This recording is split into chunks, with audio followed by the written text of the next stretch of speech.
A ver, estoy intentando iniciar la...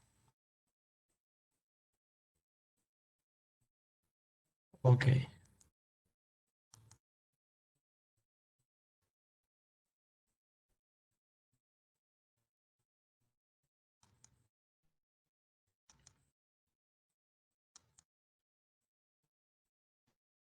ahora sí, ahí estamos. ¿Cómo están chicos? Buen día. Bueno, disculpen la demora, toda esta desorganización, pero tuve un inconveniente para encontrar la reunión, la, la clase que estaba fijada para el día de hoy. Bueno, y veo que se van sumando alumnos, así que vamos a esperar un ratito más o menos hasta tener el número común de clase y vamos a comenzar a desarrollar el tema que vamos a ver hoy, que va a ser la función reparatoria de los daños y perjuicios. Hoy no nos va a acompañar el, el Doc Cantelli, eh, así que bueno, voy a aprovechar la clase, justamente una clase que se presta para muchos ejemplos prácticos, eso, así que a los hinchas de Boca ya les pido disculpas porque obviamente el tema que vamos a tomar para ejemplificar situaciones de daño van a ser justamente relacionados con eso, así que de ya les pido disculpas, pero bueno, eh,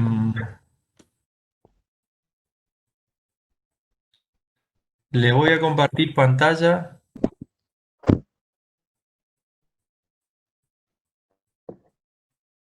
para que vayamos avanzando con el tema. Ustedes la clase pasada vieron todo lo que es la función preventiva del daño, ¿no es cierto?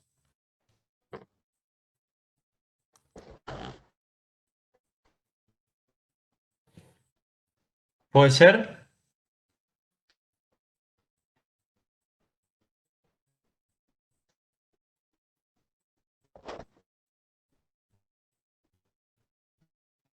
Ahí estoy compartiendo en pantalla, estoy compartiendo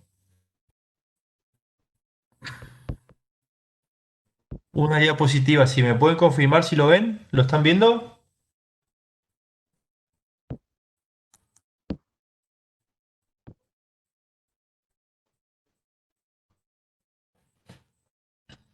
Sí, profesor, se ve. Bien,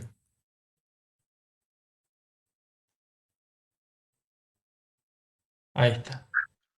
Bueno, la clase de hoy vamos a tratar el tema de la responsabilidad civil, pero dentro de la responsabilidad civil, una de las funciones que el nuevo código le asigna a la responsabilidad civil es justamente la función reparatoria. Esta función reparatoria fue la función más tradicional, la función clásica de la responsabilidad civil, del derecho de daños y perjuicios, hablando con propiedad, eh, en la idea de que todo perjuicio, todo daño que sufrió una persona siempre podía ser reparado, ¿sí? Históricamente hubo esa idea de que todo daño podía ser susceptible de reparación. Y esa reparación siempre iba a ser integral, o sea, ahí siempre iba a permitir volver la cosa al estado anterior al hecho que la había ocasionado, ¿sí? Con el devenir del tiempo se fue cambiando esa idea hasta llegar a hasta llegar a la actualidad, en donde nos encontramos con un sistema que pretende poner a la función preventiva de los daños en el centro del ordenamiento jurídico que hace al derecho de daños y perjuicios, ¿sí? Cuando hablamos de responsabilidad civil hablamos del sistema de normas que intentan regular estos fenómenos, ¿sí? El nuevo Código Civil pretende poner en el centro de la responsabilidad civil a la función preventiva, sacando del centro de escena a la función reparatoria, que es la que vamos a desarrollar la clase de hoy, ¿sí? Por eso a ustedes van a ver en pantalla que a modo de consideraciones previas o como para introducirnos en el tema, yo les menciono que las antiguas ideas de la responsabilidad civil, incluidas la regulación que le había dado Vélez Sarsfield, que fue el autor del código anterior, partían de la base que todo daño era reparable. ¿Qué consecuencia tenía esto? De que en muchos casos de lesiones corporales, lesiones en la integridad de la persona, eh, difícilmente se alcanzaba la reparación, la indemnización justa. El sistema planteaba una indemnización integral, una indemnización total que cubra todas las consecuencias del hecho dañoso, lo que en la práctica realmente no ocurría. Lo que en la práctica realmente no ocurría y al día de hoy tampoco ocurre. ¿Sí? Supongamos que en un accidente de tránsito resulte afectado en su pierna Juanfer. Supongamos que Juanfer Quintero, el ex jugador de River, después del partido en Madrid, sufre una lesión en su pierna izquierda. ¿Sí? En el caso puntual, las consecuencias indemnizatorias de ese hecho no van a cubrir la totalidad de las secuelas, porque hay secuelas que van a quedar por fuera del sistema. Eso lo vamos a ver más adelante cuando hablemos de nexo causal. Ustedes van a ver que se indemnizan las consecuencias mediatas y las consecuencias inmediatas. Las consecuencias causales, que es uno de los tipos de consecuencias, están fuera del sistema, independientemente de que puedan tener relación o no con el hecho que las ha ocasionado. ¿Sí? Además, hay otros supuestos por fuera de lo que establece este sistema de responsabilidad civil que también excluye ciertos daños de la órbita indemnizatoria. ¿Sí? Entonces, el primer objetivo que se pretendía satisfacer con esta regulación de los daños y perjuicios, que era la reparación plena de los daños, no se ha logrado, no se ha alcanzado históricamente y en el sistema que tenemos en la actualidad tampoco lo estamos logrando. ¿Sí? Este es un sistema que no está alcanzando ese umbral pretendido por la ley, justamente que es el de dar, de recomponer la situación de la víctima al estado anterior del hecho dañoso. Entonces muchas veces los abogados, los juristas ven como una crítica mucha carga de autocrítica en realidad, esa situación en donde, a pesar de que se aplica la ley al caso concreto, al momento de cuantificar la indemnización que se va a entregar a la víctima del hecho, en el caso concreto no logra compensar la totalidad de las secuelas que sufrió por causa del episodio ese que fue justamente el causante del daño. ¿Sí? Bueno, a modo de ejemplo podemos citar el caso de lesiones personales en la que siempre la indemnización resulta parcial, incompleta, tardía e insuficiente con relación a los perjuicios padecidos por la víctima. ¿Sí? Eso cerrando lo que les mencionaba recién. Ahora, bueno, siempre esta función reparatoria ha estado en el centro de la responsabilidad civil y al respecto ya vamos a ingresar en el análisis del articulado que contiene el Código Civil.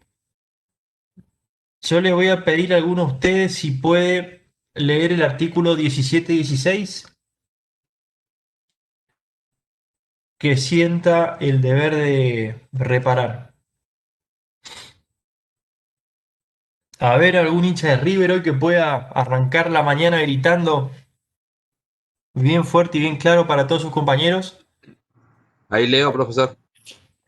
Gracias. La violación del deber de no dañar a otro o el incumplimiento de una obligación da lugar a la reparación del daño causado, conforme con las disposiciones de este código. Bien. Hay dos aspectos importantes a considerar desde la óptica de este artículo 1716. Primero, que está planteando una obligación genérica, o está hablando de la obligación de no dañar a otro directamente. A diferencia de lo que ocurre en el derecho penal, y esto también lo vamos a ver cuando tratemos la antijuridicidad, pero adelantándome al tema, digo, el código sienta toda la estructura de la responsabilidad civil reparatoria desde el principio de no dañar a otro. Este es un principio que, como lo vimos en la unidad 1, juntamente direcciona todas las conductas y todas las intenciones de la legislación hacia justamente sancionar, tachar como reprochable, repudiable antijurídicamente cualquier conducta que pueda tener como consecuencia ese resultado que no es el esperado y que no es otro más que justamente perjudicar a un tercero, a otra persona distinta de la persona que interviene en el acto. ¿Sí? Y la otra situación también, porque este artículo a su vez les menciona la otra fuente de la responsabilidad civil, que son las obligaciones.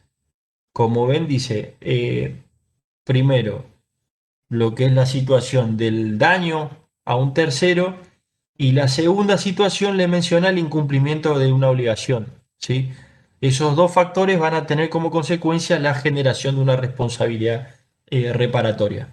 Al respecto, la doctrina identifica cuatro elementos esenciales o cuatro requisitos para la procedencia de la responsabilidad civil. El primero de ellos es la antijuridicidad. El segundo lo podemos encontrar en el factor de atribución.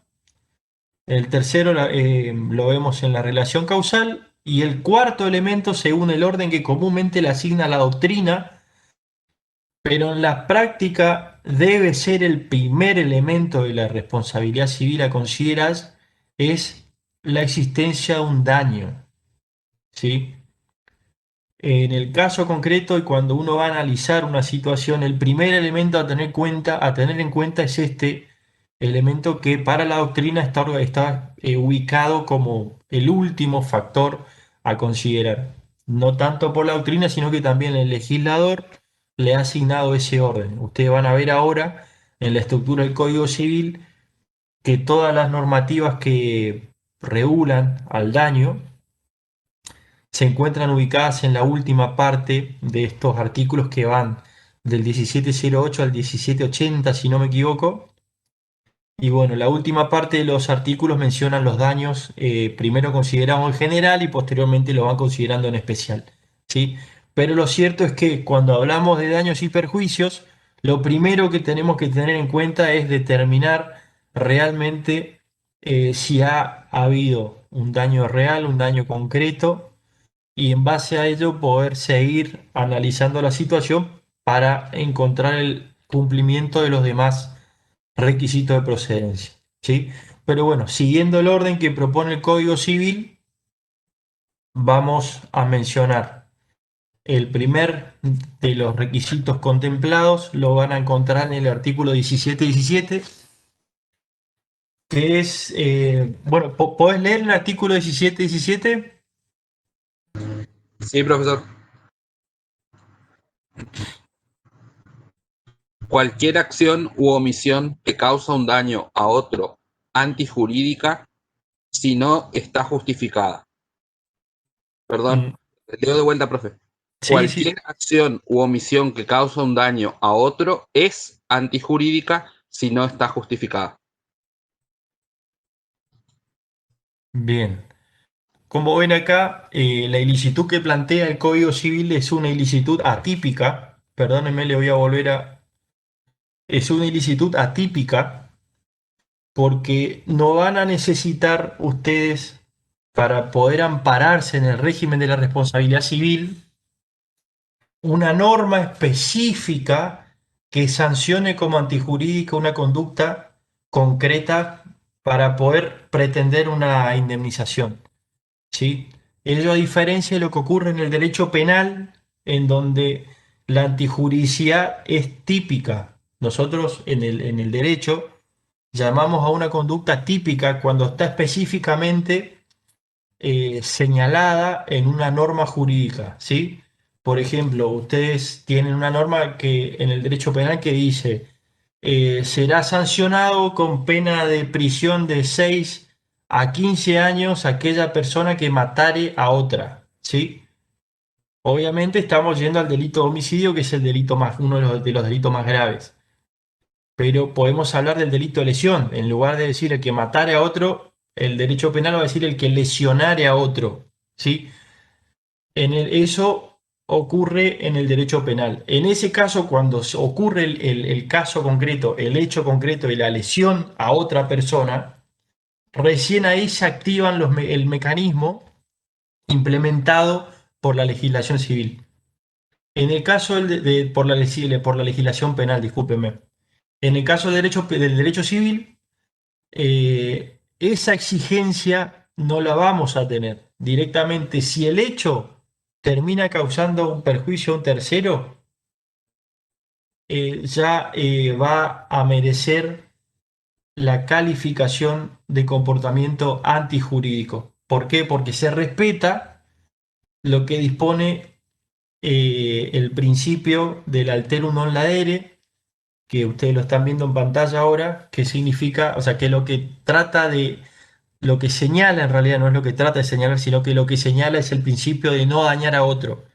Todo comportamiento que lesiona a otro va a ser tenido por antijurídico dentro del derecho civil. Este es el principio central para la responsabilidad civil en cuanto a la consideración de la conducta del autor de la lesión, pero también entra en consideración lo que dispone el artículo 19 de la Constitución Nacional, que dice también que las acciones privadas de los hombres que de ningún modo ofendan a Dios, la moral, las buenas costumbres, están exentas de la autoridad, están solamente reservadas a Dios y exentas de la autoridad de los magistrados. ¿Sí? También ahí vemos un segundo aspecto de este principio de no dañar a otro, de esta tipicidad civil, porque vemos de que las conductas privadas, la conducta que podamos desarrollar todos en la sociedad, si no perjudican a terceros y tampoco lesionan el orden público, están solamente reservadas al fuero íntimo y no van a poder ser objeto de control o sanción por parte de las autoridades. ¿Sí? Eso ustedes lo encuentran en el artículo 19 de la Constitución Nacional, que consagra el principio, consagra lo que se denomina el principio de reserva. ¿Sí? ¿Ustedes ya están cursando derecho constitucional?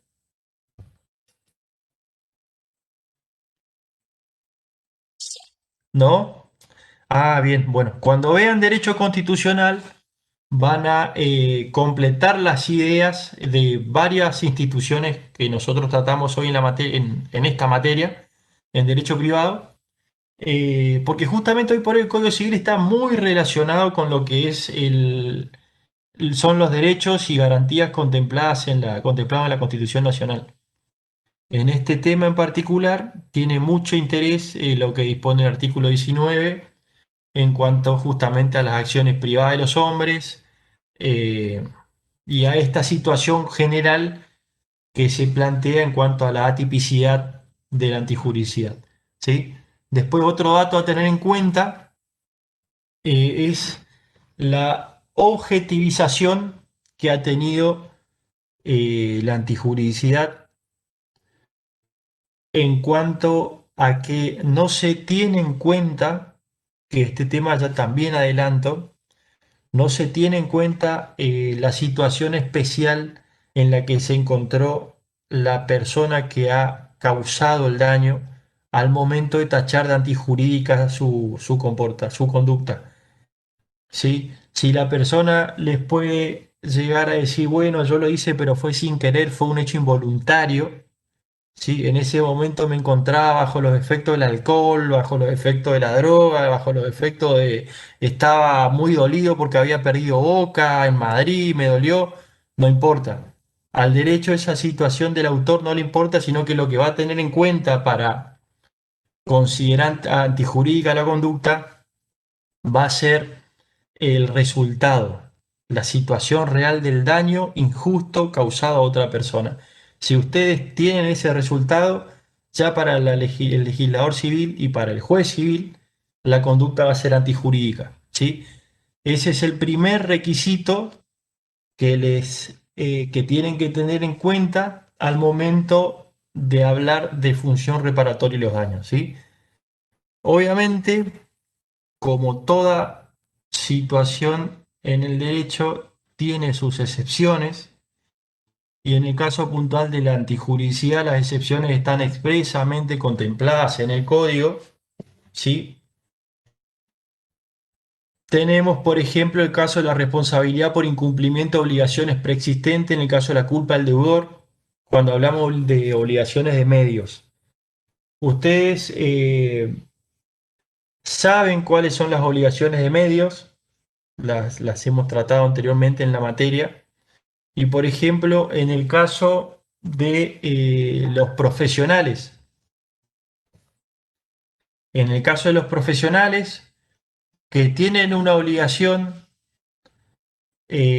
particular. ¿Por qué? Porque en el caso, por ejemplo, los profesionales de la salud, vamos a ir a un caso más concreto y más preciso. En el caso de los profesionales de la salud, no podemos sostener que un profesional de la salud tenga una obligación de resultado. El médico garantice una eficiencia en el tratamiento. La obligación del médico es una obligación de medios. El médico se compromete a desarrollar su actividad profesional de la manera más diligente posible a los fines de intentar alcanzar el resultado. Pero en el transcurso de ese tratamiento eh, intervienen distintos factores que pueden tener como consecuencia un resultado no querido, ¿sí? Por ejemplo, puede pasar que el paciente agrave su estado y termine muriendo, es una posibilidad. Puede pasar que el tratamiento no sea adecuado para el organismo y la situación se agrave y, por ejemplo, tenga que incurrir en alguna cirugía de urgencia, en alguna amputación. Y después tenemos otras situaciones en donde lo que ocurre es un error en el diagnóstico. El profesional actúa con desconocimiento de la ciencia o el arte, con impericia, ¿sí? Y eso se ve en distintos casos, como por ejemplo, no sé si se acuerdan, le voy a decir 2 años, pero me parece que fue el año pasado, el caso de una señora que ingresó al quirófano por la necesidad de una amputación de su pierna derecha, y cuando salió del quirófano le habían imputado la pierna izquierda. Fue un caso muy que trascendió, estuvo en los medios bastante tiempo. No sé si recuerdan ese caso. Bueno, en medicina hay muchos casos así. No solamente el caso de errores de diagnóstico, sino que también hay otro caso de errores materiales groseros. Por ejemplo, una cirugía que al tiempo el paciente no se puede recuperar y termina realizando cirugías examinadoras, exploradoras, y encuentran que dentro del organismo de la persona que fue intervenida hay restos de gasas, hay material de osteosíntesis, eh, tijeras. Se han encontrado infinidad de cosas, el resultado de una intervención quirúrgica, ¿sí? En ese caso, sí vamos a tener en cuenta la conducta negligente desarrollada por el obligado en el cumplimiento de su obligación, ¿sí? Porque esa persona, si bien no responde, no garantiza un resultado, el médico no garantiza el éxito de la cirugía, sí lo que se obliga es a llevar adelante, a desempeñar una conducta diligente. Y obviamente esas situaciones son situaciones que exceden ampliamente a lo que la ley estima por un comportamiento esperado, ¿sí? Eh, Son casos muy comunes, le digo la verdad. A mí, en mis primeros años de profesión en la provincia de Córdoba, me tocó intervenir en contra de una clínica Ulton, una clínica muy conocida allá de la ciudad de Córdoba. Intervenir en un caso en donde un muchacho que jugaba al rugby, ingresó a cirugía por la necesidad de una operación en el hombro, si no me acuerdo, en el hombro izquierdo, creo que era.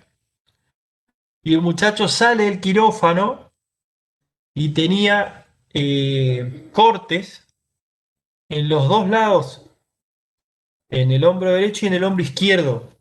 ¿Qué había pasado? Dentro del quirófano el médico había confundido la información y había comenzado la cirugía en el otro hombro.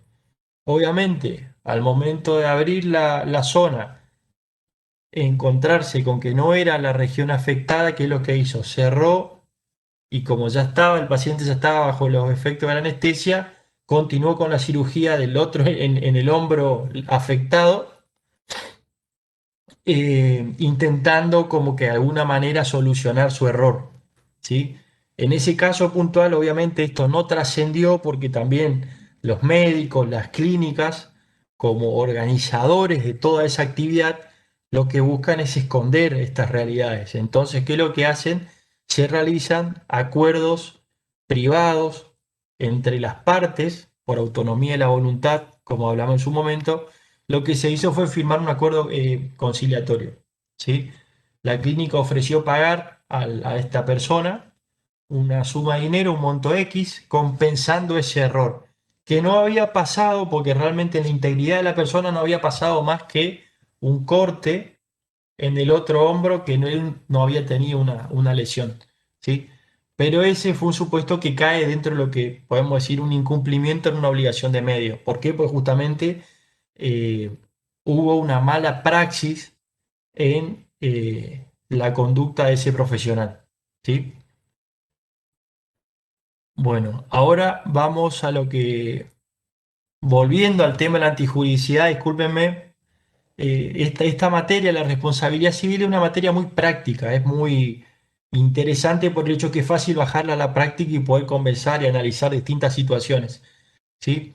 Pero bueno, volviendo a lo que es la antijuridicidad, y bueno, encontramos en el artículo 17-18 lo que son las causas de justificación, ¿sí? Aquellas causas que van a permitir tener a un hecho dañoso por fuera de lo que es la consideración del hecho antijurídico, ¿sí?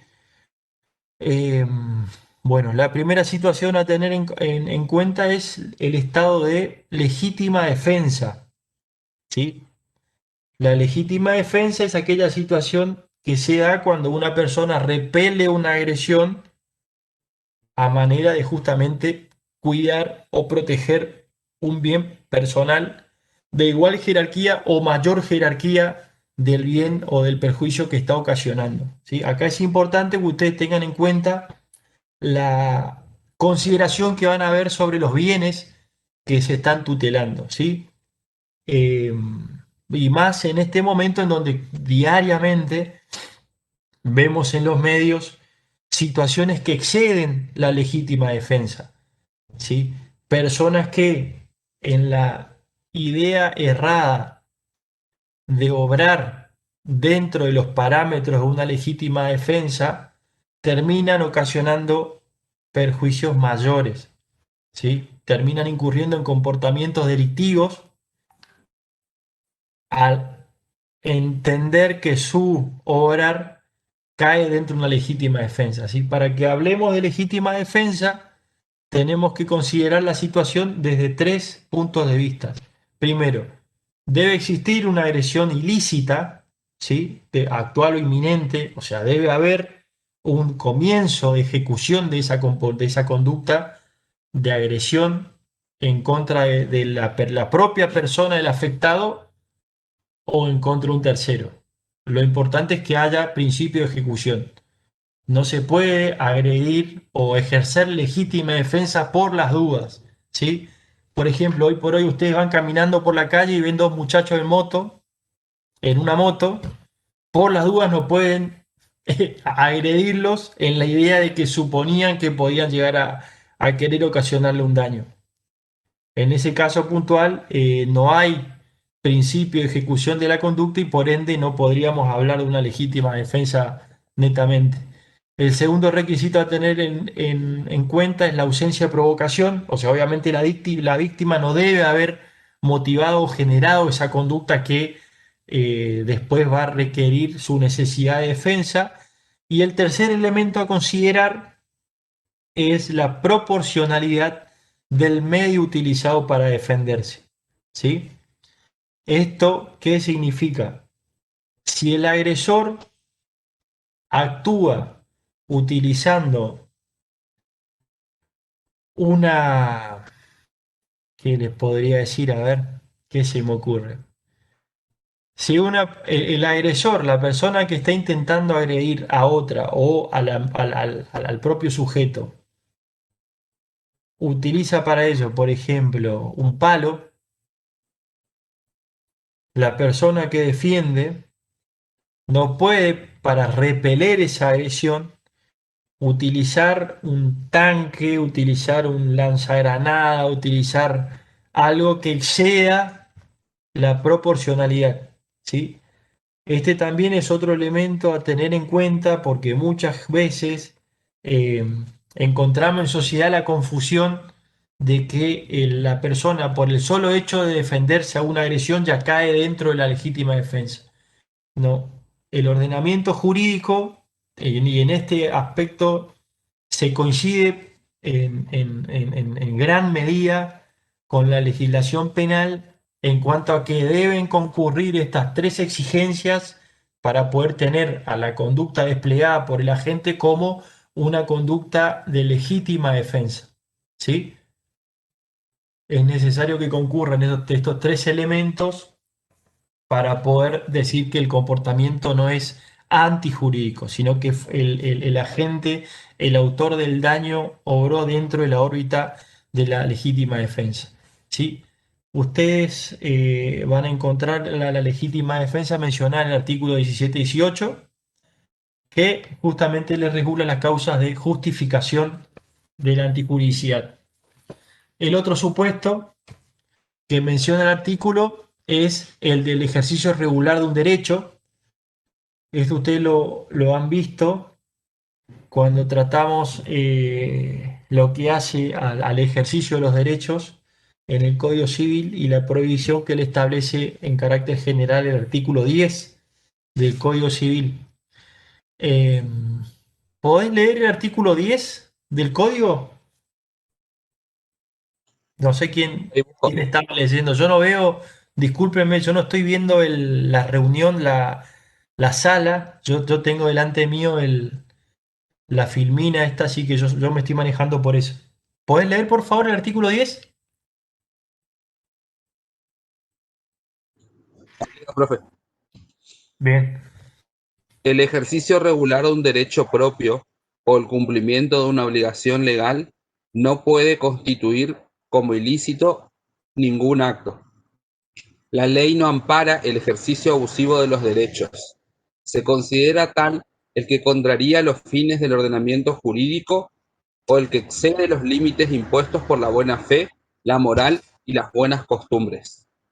El juez debe ordenar lo necesario para evitar los efectos del ejercicio abusivo o de la situación jurídica abusiva, y si correspondiere, procurar la reposición al estado de hecho anterior y fijar una indemnización. bien. Como ven, cuando el artículo 1718 le hace referencia al ejercicio regular de un derecho, justamente está haciendo referencia al artículo 10 del Código Civil. ¿Sí? Por eso yo, a modo de ejemplo, para graficarlo en, en los hechos de la sociedad, les menciono lo que es el supuesto de la normal tolerancia entre vecinos. ¿Sí? Imagino que muchos de ustedes deben tener gusto por la música fuerte. ¿Sí? No sé qué música escuchará. Muchas veces en clase, cuando teníamos clases presenciales, que ojalá volvamos pronto a ese tipo de clases presenciales en donde podamos tener devoluciones personales que son mucho más interesantes, más lindas, podemos contar nuestra experiencia también. Muchas veces en clase comentamos con el doctor, con Fernando, los gustos musicales de cada uno. Por ejemplo, el doctor dice que lo que es el rock nacional, él no incluye dentro de las bandas de rock nacional a Soda Stereo, por ejemplo. No sé qué piensan ustedes, si coinciden o no con eso, con el criterio del doctor. Y mi postura es, lo que yo sostengo es que, bueno, como pasó con muchas bandas en el rock nacional, pasaron por distintas etapas. En un primer momento no hay dudas de que la música de Soda Stereo era música de rock, y yo entiendo que posteriormente fueron cambiando a otras posturas más eh, del pop. Pero bueno, vean, todas estas cuestiones son lo que nosotros extrañamos de las clases presenciales, por ahí poder charlar un poquito por fuera de lo que es el contenido propio de la materia, que es un contenido muy teórico y bueno, también muchas veces se hace un poco tedioso, ¿no? Pero bueno, la realidad actual que tenemos nos impone esta posibilidad, así que bueno, tenemos que aprovechar que gracias a Dios la podemos realizar y no estamos en un momento en donde no tenemos dictados de clase directamente, que sería la peor de las realidades, ¿sí? Pero bueno, volviendo al tema el ejercicio regular de un derecho, eh, les comentaba, seguramente a ustedes, alguno de la clase le gustará escuchar música fuerte, ¿sí? Eh, Puede pasar que ese ejercicio, ese escuchar música fuerte, termine causando una incomodidad a un vecino que tiene derecho dentro de su propiedad de disfrutar y gozar de su bien, que es justamente el ejercicio de esa propiedad, o el derecho de posesión, en el caso de que no sea dueño, pero sea algún otro inquilino, que pueda disfrutar tranquilamente de su propiedad, ¿sí? Entonces, esa es la situación que contempla esta causa de justificación. Aquella situación en donde la persona ejerce un derecho que, si bien genera una incomodidad, esa incomodidad no excede lo normalmente esperable, ¿sí? En ese caso puntual, lo que la ley le dice a la persona que se siente víctima de ese comportamiento es decirle, bueno, señor, tenga en cuenta que las conductas en sociedad deben de ejecutarse y desempeñarse con buena fe. La buena fe también le impone la obligación de tolerar ciertas conductas que no excedan lo normal, ¿sí? Eh, Al respecto de este caso les cuento, hace 3 meses, ahora durante la pandemia, me tocó intervenir en representación de una persona que tenía problemas con un vecino, con una vecina. Lo que había pasado es que la vecina había organizado su oficina para desempeñar su actividad profesional en su domicilio particular y se encontró con una realidad que ella no contaba. La vecina de al lado, la vecina que vivía pegada a su domicilio, tenía 2 hijos menores, de los cuales uno de ellos tenía un trastorno madurativo, un problema de crecimiento que le hacía involuntariamente, porque esto el nene no lo, no lo decide, sino que es por una necesidad física. Lo que hacía es que el nene hable en un tono muy elevado. Entonces el nene en cualquier momento parecía que estaba gritando, pero en realidad tenía un cuadro patológico que justamente llevaba a que él se comporte de esa manera, ¿sí? ¿Qué pasa?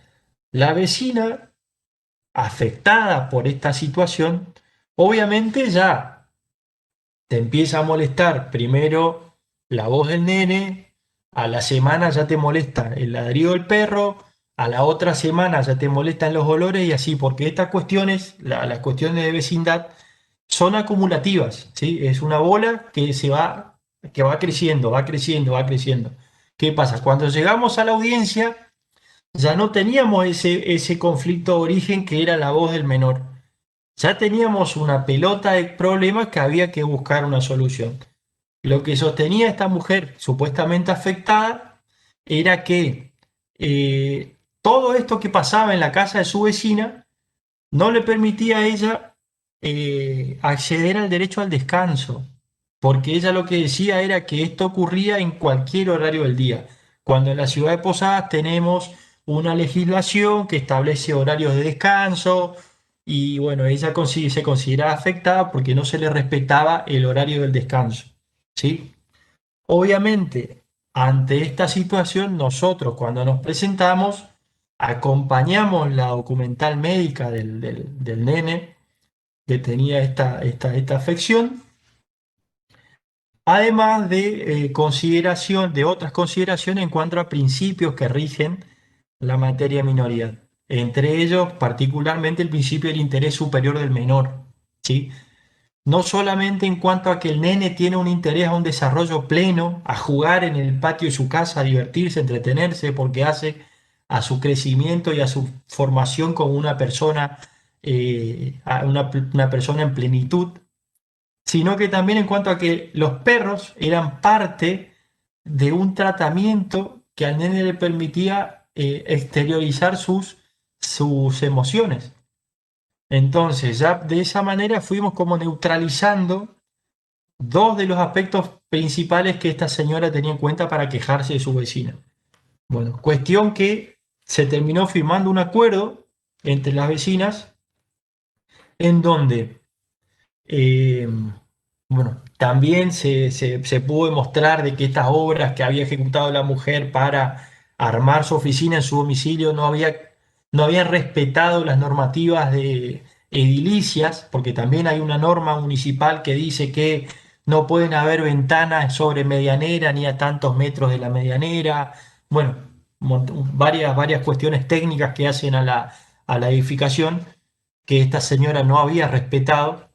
Entonces lo que llegamos al resultado de esa causa fue firmar un acuerdo en donde esta vecina que denunciaba la situación como afectada, como particular afectada, se comprometía a instalar doble vidrio en todas sus ventanas, justamente eso iba a tener un efecto acústico importante, a su vez de que la otra vecina, la madre de los chicos, se comprometía a intentar respetar los horarios de descanso, ¿sí? En el caso puntual, la señora se comprometió a intentar hacer respetar los horarios de descanso. ¿Por qué? Porque en el caso concreto no hay que perder de vista, como bien lo señaló el secretario del juzgado de paz en ese momento, no hay que perder de vista que estamos hablando de dos menores que tienen su autonomía, que esa autonomía es progresiva, a medida que va pasando el tiempo, ellos van tomando decisiones por sí, y que bueno, que dentro de todas las circunstancias que se podía presentar, había una muestra de buena fe, un compromiso de intentar evitar esa conducta, ¿sí? Pero como vemos, volviendo al tema del ejercicio regular de un derecho, ustedes van a encontrar y es muy frecuente encontrar conflictos de vecindad, ¿sí? Y todos estos conflictos surgen justamente por violación al artículo 10 del Código Civil. Bueno, ahora siguiendo con la causa de justificación, ingresamos a lo que es el estado de necesidad, ¿sí? El estado de necesidad es aquella situación que sea en el caso de que una persona se ve expuesto a un peligro inminente, a un peligro real, y para solucionar, para evadirse de ese problema, la única alternativa que le queda es ocasionar otro daño, ¿sí? Tenemos la posibilidad de un daño real y grave y por otro lado la posibilidad de evitar ese daño real y grave mediante la causación de otro daño de menor entidad, ¿sí? Entonces, ¿qué es lo que dice la ley? La causación de ese daño de menor entidad se encuentra justificado siempre y cuando se pueda probar objetivamente que ese daño era menor, ¿sí? No podemos decir, por ejemplo, que el médico diga, no, estaba en plena cirugía y tuve miedo de que esto se agrave y tenga que amputarle un brazo, entonces decidí dejar que la persona se muera. ¿Sí? Eso es contrario a esta causa de justificación. Como vemos acá en la pantalla, el agente debe encontrarse frente a una situación de peligro que no ha contribuido a causar, primer dato a considerar, la persona no debe haber causado esa situación de peligro, ¿sí? Segundo, y que genera la amenaza para él o para un tercero, ¿sí? O sea, las personas que pueden sufrir este daño, este peligro, es tanto el autor como un tercero, de sufrir un mal, un daño actual o inminente. Y la única posibilidad de evitar ese daño debe ser la producción de otro de menor entidad, ¿sí? Por ejemplo, en el caso de los incendios, hace poco estuvimos viendo acá en la ciudad, en la ciudad de Posadas, en Garupá, incendios muy, muy grandes, ¿sí? En estos casos muchas veces se ve en los pueblos del interior, volviendo a lo que pasaba en la provincia de Córdoba. Córdoba es una provincia que tiene temporada de sequía.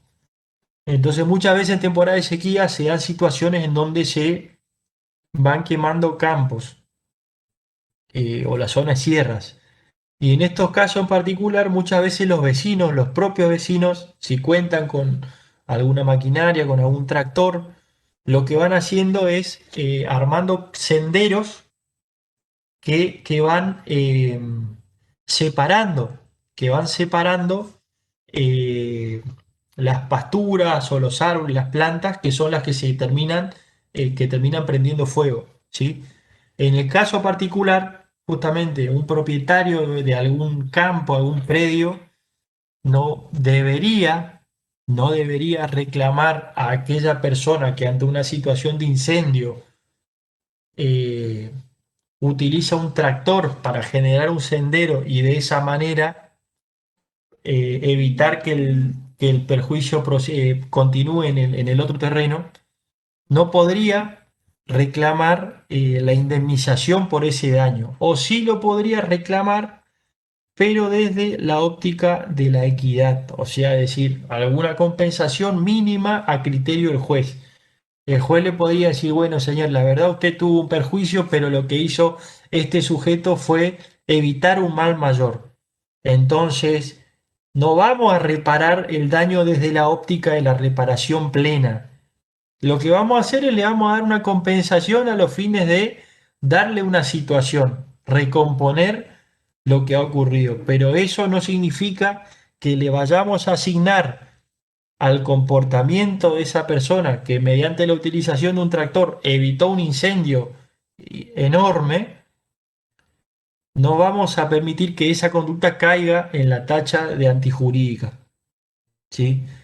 Entonces, como vemos acá, el estado de necesidad exige primero que la gente no haya provocado, no haya contribuido a causar ese perjuicio, que el perjuicio sea real o inminente, que pueda afectar a la propia persona que interviene, un tercero, ¿sí? Y que el mal que se cause debe ser menor al mal que se está intentando evitar. Otro caso también que se me vino a la memoria ahora es la situación que se da cuando, por ejemplo, yo imagino varios de ustedes vivirán en algún edificio. Supónganse que desde otra unidad, desde otro inmueble, otro departamento, ustedes empiecen a escuchar que gritan desde adentro auxilio, socorro a una persona reclamando asistencia, ¿sí? Y en ese caso puntual, ante la desesperación, ¿qué es lo que hacen ustedes? Ustedes deciden romper la puerta para ingresar a esa propiedad, ¿sí? ¿Qué pasaría si en ese caso ustedes que ingresaron a la propiedad en socorro de esa persona se encuentran a las 2 semanas con una carta documento en donde la supuesta víctima de su hazaña le reclama que por consecuencia de eso tiene que pagarle una cerradura nueva, una puerta nueva? Obviamente que en ese reclamo ya no estamos hablando del daño real, sino que estamos hablando de una puerta de primera calidad, y todas esas realidades que se advierten día a día en este tipo de reclamos, ¿sí? No sería justo, no sería justo hacerle cargar a la persona que interviene en este tipo de situaciones, intentando dar una ayuda, un auxilio, un socorro a una persona que puede ver, que puede encontrarse afectada, porque realmente ustedes de afuera no saben cuál es el problema que tiene esa persona que está encerrada adentro. No sería justo que tengan que cargar con las consecuencias de ese mal, de ese proceder que implicaba justamente la rotura de la puerta. ¿Sí? En ese caso puntual, el legislador ha decidido con un excelente criterio eximir a esa conducta de la tacha de la antijuridicidad.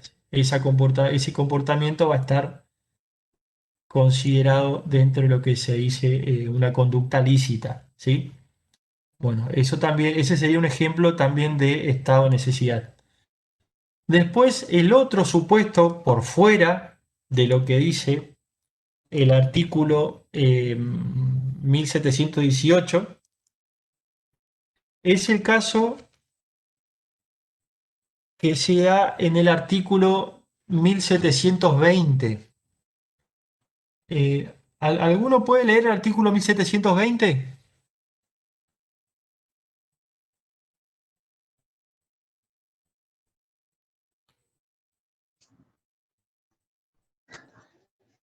Sin perjuicio de disposiciones especiales, el consentimiento libre e informado del damnificado, en la medida en que no contribuya una cláusula abusiva, libera de la responsabilidad por los daños derivados de la lesión o de bienes disponibles. Bien, como ven acá, la voluntad de la víctima, la voluntad de la persona dañada, juega un rol importante en determinadas situaciones. Primero, ya el mismo artículo le menciona, debe ser un comportamiento libre, ¿sí?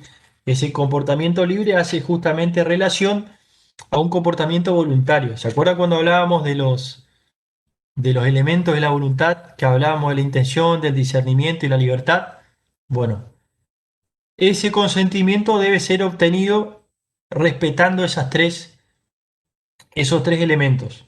Primero, para hablar de consentimiento informado, tenemos que hablar de una manifestación de voluntad con intención, con discernimiento y con libertad, ¿sí? Y el otro requisito que tienen que tener en cuenta que no solamente debe ser libre, sino que también debe ser informado. ¿Qué significa eso? La otra parte que interviene en el acto, y cuando hablamos de consentimiento informado, comúnmente hacemos referencia a circunstancias técnicas, a la participación de un profesional. Vamos a volver al caso de los médicos. Los médicos tienen la obligación, por una ley de protección al paciente, de informar a todo paciente de los tratamientos a los que se va a someter. Ese, ese, ese deber de obligación, esa obligación de informar, debe ser brindada de una manera clara, concreta, precisa, específica, de una manera tal que el paciente pueda entender, pueda comprender realmente lo que se le está explicando, ¿sí?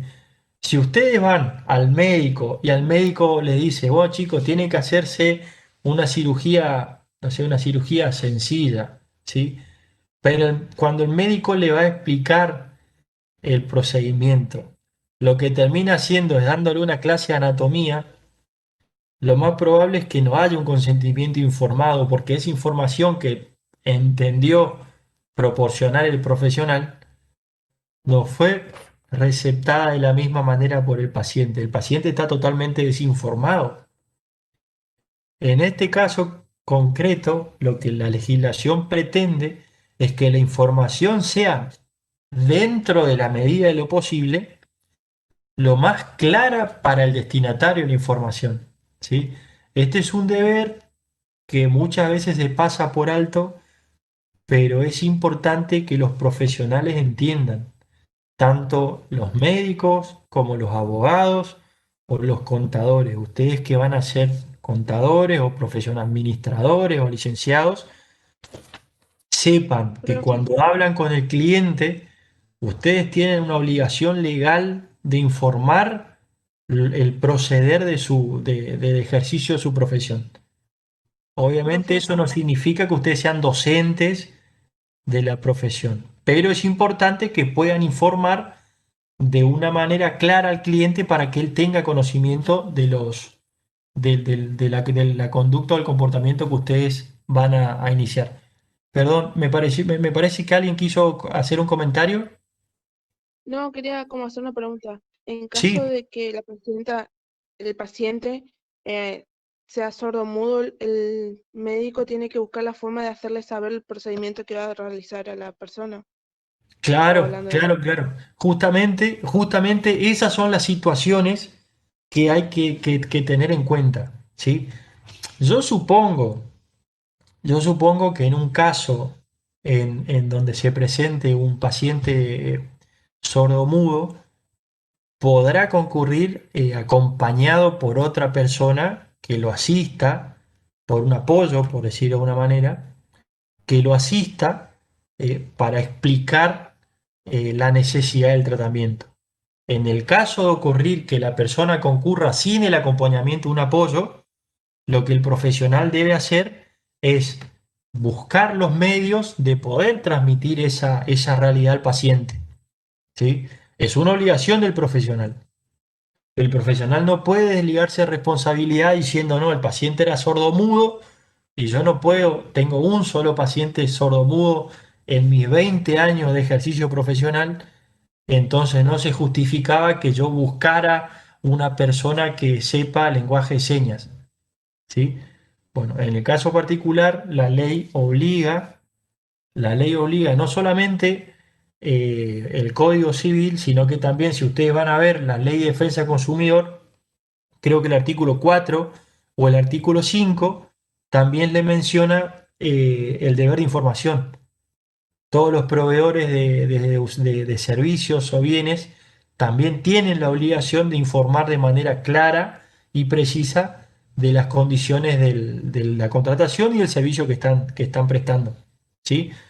Entonces, en el caso que me mencionaba recién, va a ser importante que el profesional garantice el acceso al paciente de la información necesaria. ¿Se entendió? Sí, profe. Bien, bien, bien. Bueno, gracias por la intervención también, porque eh, está bueno justamente ese intercambio de ideas. Esta parte de la materia más que nada es muy práctica, así que ustedes van a poder identificar en un montón de situaciones eh, eh, aquellas circunstancias en donde intervienen o puede intervenir el derecho de daños y perjuicios, ¿sí? Bueno, volviendo al tema del consentimiento del damnificado, esta es una causal de justificación de antijuricidad por fuera de lo que establece el artículo 17-18, ¿sí? Y con el cumplimiento de estas exigencias se va a tener por justificada la conducta desempeñada por esa persona que en concreto va a ser quien causa el daño. Por ejemplo, el médico que interviene en la cirugía innegablemente está causando un perjuicio al paciente porque después de la cirugía van a haber dolores, van a haber un montón de incomodidades que en ciertos casos pueden ser indemnizables y en otros no, ¿sí? No es lo mismo la cirugía que una persona se realiza por necesidad que la cirugía que una persona se realiza como consecuencia de un accidente. En ese caso particular no va a responder el médico, pero obviamente va a terminar respondiendo el dueño o guardián del vehículo que ocasionó el accidente o va a responder la compañía aseguradora por esas consecuencias del hecho dañoso, ¿sí?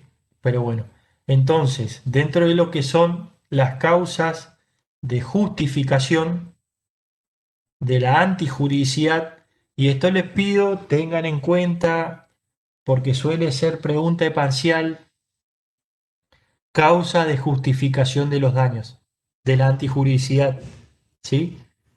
Legítima defensa es el ejercicio regular de un derecho, estado de necesidad, ¿sí? Dentro de lo que es el artículo 17.718. Y la otra situación que puede catalogarse como una causa de justificación es la que les presenta el artículo 1720. ¿Sí? Bueno, a ver. Con eso cerramos lo que serían las consideraciones en cuanto a la antijuridicidad como elemento esencial o elemento de procedencia de la responsabilidad civil reparatoria. ¿Sí? El segundo factor, el segundo elemento a considerar es el factor de atribución. ¿Sí? El factor de atribución es el fundamento que la ley toma en consideración para atribuir jurídicamente la obligación de indemnizar un daño a quien corresponda, ¿sí? O sea, es la razón jurídica por la cual se debe responder, ¿sí? Eh, es sencillamente un juicio de reproche, es decir, eh, hace esto, recompone esta situación porque vos la generaste, ¿sí? Ahora en este momento no se me, por ejemplo, eh, plantear la situación desde la óptica de decir, vos estabas jugando con un objeto valioso o un objeto importante, se cayó y se rompió y bueno, andá y conseguí otro, ¿sí? ¿Por qué? Porque fuiste vos el que lo dañaste, fuiste vos el que lo rompiste, ¿sí? Ese sería el razonamiento práctico que intenta realizar el factor de atribución, ¿sí? Es el juicio de reproche que permite imponer la obligación a la persona a la que se indica como responsable del daño, ¿sí? En la concepción histórica de la reparación civil, los factores que se tenían en cuenta como principales de todo el sistema eran factores subjetivos. Cuando hablamos de los factores subjetivos, hablamos de la culpa y el dolo, ¿sí? Estos temas ya lo hablamos anteriormente. Entonces, lo que hacen es, se ponía el acento en la conducta del responsable, ¿sí? Lo que se hace es, bueno, por ejemplo, en el caso de un accidente de tránsito, si lo que se va a hacer es tener en cuenta un factor de atribución subjetivo, lo que vamos a analizar es si en el momento del accidente el conductor del rodado venía conduciendo con atención, venía respetando los límites de velocidad, eh, el vehículo se encontraba en condiciones, ¿sí? Son todas circunstancias que pueden serle reprochables a la persona que manejaba el vehículo en el momento del accidente. Ahora, si pasamos a los otros factores de atribución, que son los factores de atribución objetivos, que son los que en la actualidad se imponen dentro del sistema de responsabilidad civil, se imponen en el hecho de que en la mayoría de los casos, en el espectro de daños y perjuicios, siempre van a encontrar o siempre existe la posibilidad que proceda un factor de responsabilidad objetivo que obviamente a la víctima le resulta mucho más conveniente por el hecho de que no va a haber necesidad de analizar la conducta del autor del daño. En este caso puntual, lo que se tiene en cuenta es el resultado real, el resultado material. Ocurrió un daño y ese daño se ocasionó con una cosa riesgosa, por ejemplo, con un auto, ¿sí? En un accidente de tránsito, para la doctrina y la jurisprudencia, un vehículo es una cosa riesgosa, ¿sí? No riesgosa en sí misma, porque si uno ve un auto parado en una vereda, en el estacionamiento, la cosa no genera daños a nadie, es una cosa inerte, ¿sí? Pero si esa cosa entra en movimiento, potencia la posibilidad de que se pueda causar un daño, ¿sí?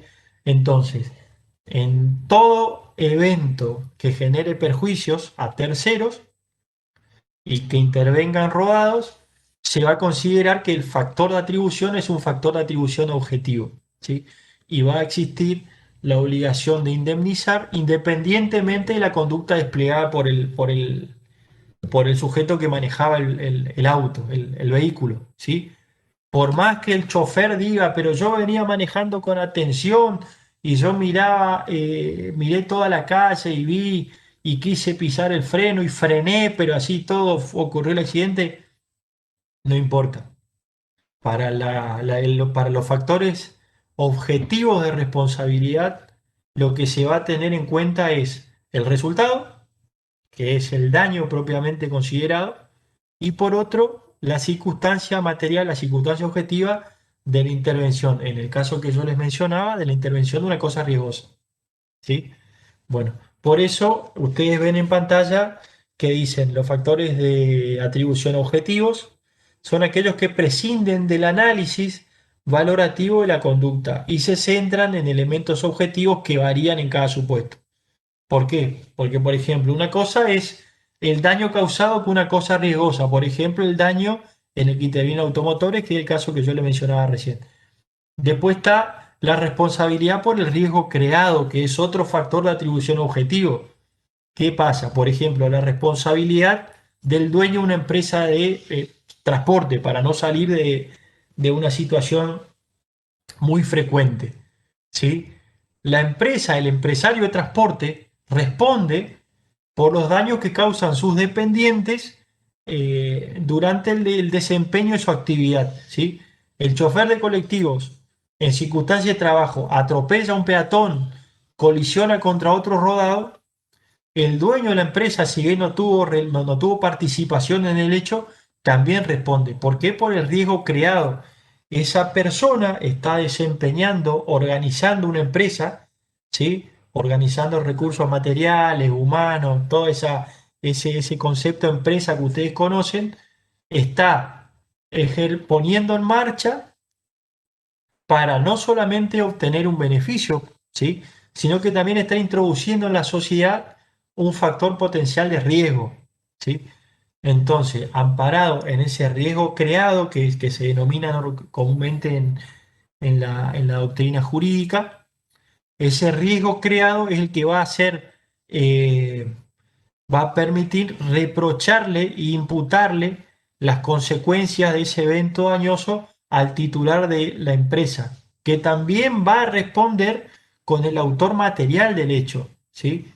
En este caso puntual, lo que va a pasar es que en el caso de un accidente de tránsito, la víctima va a poder reclamar al autor material, que directamente era quien manejaba el colectivo, y también va a poder demandar al titular de la empresa por el riesgo creado, ¿sí? Ese es otro factor de atribución. Como ven, también encontramos el deber de garantía como otro factor de atribución en el caso de las obligaciones de resultado. Ustedes, como contadores, se obligan a presentar declaraciones juradas de una empresa. Obviamente que esas declaraciones juradas las tienen que presentar en un tiempo determinado y que se encuentra precisado en la ley, ¿sí? Si ustedes se obligaron con el cliente a desplegar esa actividad, ustedes al cliente le están garantizando el cumplimiento de esa obligación. Supongamos que llega la fecha de vencimiento de la presentación de declaraciones juradas, ¿sí? Y ustedes como profesionales, el día del vencimiento, en su oficina o en su domicilio se le corta la luz. Hoy que no hablamos de presentaciones personales en persona, ¿sí? Que ustedes pueden hacer presentaciones por medios digitales. Ustedes no le van a poder decir al cliente, mirá, la verdad, te pido disculpas, va a tener una multa gigante, no pude presentar las declaraciones juradas porque realmente se cortó la luz en mi casa, viste que EMSA no funciona muy bien. eh, y bueno, la verdad cuando estaba por apretar el botón de la computadora para enviar tu declaración jurada, se cortó la luz. Me quedé sin internet, me quedé sin computadora.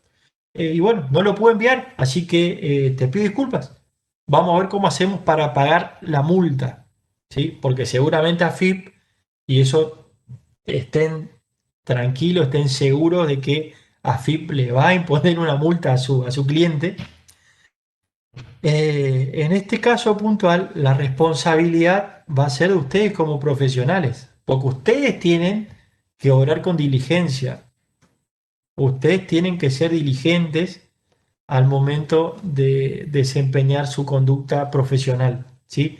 Y más en este caso puntual, en donde ustedes se comprometieron a un resultado, ¿sí? Porque ustedes se comprometieron a hacer la presentación de esas declaraciones juradas. Entonces no hay ninguna excusa que pueda justificar su incumplimiento, ¿sí? En ese caso puntual, si el resultado no se consigue, hay una violación, hay un factor de atribución en su contra. ¿Por qué? Porque ustedes incumplieron el deber de garantía. Ustedes garantizaron un resultado y no lo pudieron cumplir. Distinto el caso, ¿sí? Porque una cosa es una situación en donde usted garantiza un resultado. Por ejemplo, presentar declaraciones juradas, realizar un balance, ¿sí? Y otra situación se va a presentar en el caso que ustedes como contadores intervengan en una obligación de medios, ¿sí? Por ejemplo, viene un empresario y les dice, mira, yo te tengo confianza, conozco tu desempeño profesional y bueno, cuento con un capital que me gustaría invertir. ¿Qué negocio, qué emprendimiento te parece que podría desempeñar para hacer rendir justamente este capital? ¿Sí? Ustedes en ese caso puntual, lo que pueden hacer es hacer un estudio de mercado, ver la proyección que puede tener una cierta actividad y recomendar a esta persona aventurarse en algún tipo de emprendimiento, ¿sí? Si ese emprendimiento llegado al momento no resulta, no funciona, ¿no sería lógico que el empresario les intente reclamar a ustedes una indemnización? Porque ustedes lo que hicieron fue poner sus conocimientos en cuanto a una realidad que no podían garantizar. Ustedes simplemente dijeron, el mercado hoy es adecuado y apto para esta actividad. Eso no significa que si vos lo haces te va a ir bien, ¿sí? Si ustedes informan todas esas circunstancias a su cliente y no garantizan un resultado, porque eso es importante y en esto se relaciona en mucho el deber de información. Si ustedes son suficientemente claros con su cliente al momento de informar las condiciones de contratación y las consecuencias de su actividad, ustedes se van a liberar de todas estas consecuencias, ¿sí? Si bien ya tienen un factor para tener en cuenta que es la circunstancia de la obligación de medios por un lado con la obligación de resultado. La obligación de resultado lleva implícito el deber de garantía, ¿sí? En cambio, la obligación de medios no lleva implícito ese deber de garantía, pero, pero sepan que muchas veces por una cuestión de equidad, que es otro factor de atribución, también puede llegar el juez a considerar que es justo que se compense en alguna medida el perjuicio sufrido por la víctima, ¿sí? Por eso es importante que ustedes respeten y cumplan en la mejor manera posible con el deber de información, ¿sí? Bueno, eh, siguiendo un poco con lo que son los factores de atribución, vamos a comenzar el análisis desde el aspecto objetivo, de la responsabilidad objetiva, que como les mencioné anteriormente, se da en la mayor cantidad de casos dentro de la actualidad. Eh, bueno, el factor objetivo de responsabilidad está regulado en el artículo 1722, 1722, ¿sí? Este artículo, bueno, voy a leer nomás lo que tengo acá enfrente en la pantalla. Dice, en estos supuestos, el sindicato responsable no se libera de responsabilidad acreditando su falta de culpa o su diligencia. Pues en la responsabilidad objetiva, la culpa no es criterio de imputación ni de exhibición, ¿sí? ¿Vieron como les dije recién? En el caso del accidente de tránsito, el chofer del rodado embistente no se libera de responsabilidad manifestando que yo venía manejando con atención y respetando la ley de velocidad, la velocidad precautoria, ¿sí? Si el hecho ocurrió, listo, debe responder, ¿sí? El responsable, en estos casos de responsabilidad objetiva, el responsable se libera únicamente probando una causa ajena. Cuando hablamos de causa ajena, estamos hablando de la ruptura del nexo causal, que es el tema que sigue, el otro elemento de la responsabilidad reparatoria, ¿sí? A modo de ejemplo, se menciona acá en el trabajo que hice que la cosa que causó el daño no era riesgosa, por ejemplo. Si el responsable prueba que la cosa no era riesgosa, ¿sí? O sea, acabamos a salir del ejemplo del rodado, que el auto en movimiento es una cosa riesgosa para la ley, para el derecho, para la interpretación, para los intérpretes de la ley, el vehículo en movimiento es una cosa riesgosa, ¿sí? Entonces, si el responsable puede probar que el elemento utilizado para causar el daño no cae dentro de la calificación de cosa riesgosa, se puede liberar de responsabilidad. También probando que la cosa fue usada en contra de su voluntad.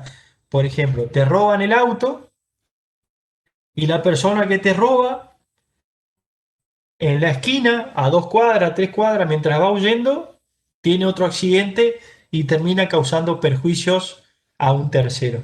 En ese caso, el dueño de la cosa no va a responder. ¿Por qué? Porque la cosa se sabe que fue usada en contra de su voluntad.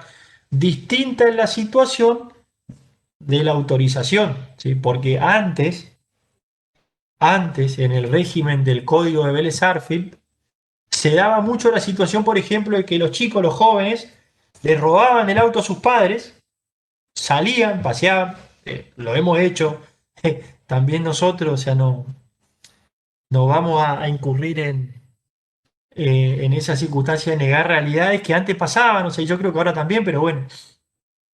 Eh, Se daban situaciones donde los jóvenes salían utilizando el vehículo del padre y en esa salida terminaban sufriendo un accidente y perjudicando a terceros. Lo primero que hacía el padre al momento de presentarse en la comisaría era decir, no, yo no sabía que mi hijo había salido con mi auto, yo no le di permiso. Él salió en contra de mi voluntad. Obviamente, el hijo de 16 años no tenía patrimonio, la víctima fracturada, internada, ¿a quién le reclamaba? El hijo no tenía licencia, así que el seguro tampoco cubría, ¿sí? Pero ¿qué pasa?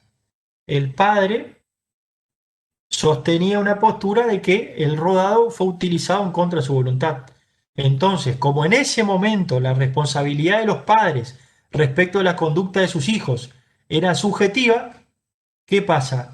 La ley le decía, bueno, el padre responde subjetivamente. Si él prueba que el hijo salió en contra de su voluntad, no va a tener obligación, responsabilidad civil respecto de la víctima del hecho causado por el hijo, ¿sí?